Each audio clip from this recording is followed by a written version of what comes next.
Huwag kang magastos, kawawang magulang laging kinakapos. Mag-aral mabuti, mag-aral mabuti, laging itanim yan sa iyong kukote.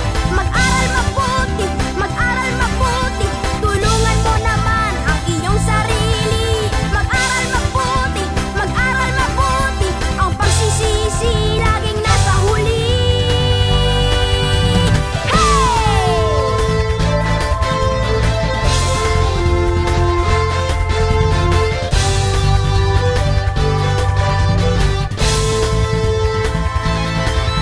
Huwag mong gawing biro ang iyong pag-aaral.